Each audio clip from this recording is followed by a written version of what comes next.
பாவம் மாமா பார்வதி ஆண்டி. சொந்த புள்ளையே வந்து இப்படி அவங்கள தப்பா பேசும்போது அவங்களுக்கு எவ்வளவு கஷ்டமா இருந்திருக்கும். என்ன வேலை பார்த்துட்டு இருக்கிற நீ? ஆமா, நான் தான் அவனை வரவழைச்சேன். இதுல என்னங்க தப்பு இருக்கு? ஏய், காலம் கெட்டு போயிருக்குடா. கரையா பேசுற மாதிரி இருக்கிற காசு பணத்தெல்லாம் அடிச்சிட்டு போயிடுறாங்க. நீங்க பாத்திருந்தா உங்களுக்காவது நல்ல புத்தி வந்திருக்கும்.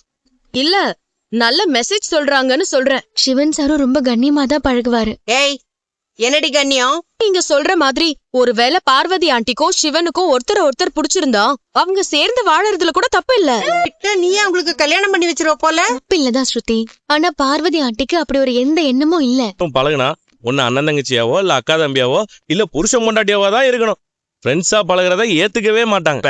அடுத்தவங்க வாழ்க்கையில் நம்ம எதுக்கு மூக்க நுழைக்கணும்? அம்மா தான் அவங்க வாழ்க்கையில போய் பரதநாட்டியமே ஆட்டு வந்துட்டாங்களே. ஆமா, சிவன் சார் பார்வதி ஆண்டிய நல்லாவே புரிஞ்சு வச்சிருக்காரு. அதனாலதான் ஆண்டி அவரோட நட்பா பழகுறாங்க. வாங்கினது அப்புறம் டெய்லி எக்ஸ்பென்சஸ் இதெல்லாம் சேர்த்தா 30 லட்சம் ரூபாய் கடன்ல தான் சார் இருக்கும். உன் ஃப்ரெண்டுக்கு வேலை கொடுத்து பிஏவோ அப்பாயிண்ட் பண்ணி வச்சிருக்க. பெரிய கார்ப்பரேட் கம்பெனியா மாத்த போறேன்னு சொல்லிட்டு இப்போ இவ்ளோ கடன்ல வந்து நிக்குது. அப்ப பழசு எதுவுமே ஞாபகம் இல்லையா சார்? ஒரே பேரை மட்டும் அவன் திரும்ப திரும்ப சொல்லிக்கிட்டே இருக்கான். என்ன பேர் சார்? கல்யாணி. டெவலப் பண்ண போறேன்னு என்கிட்ட இருந்து 30 லட்சம் கடன் வாங்கிருக்கீங்க. கொஞ்சம் டைம் கொடுத்தீங்கன்னா.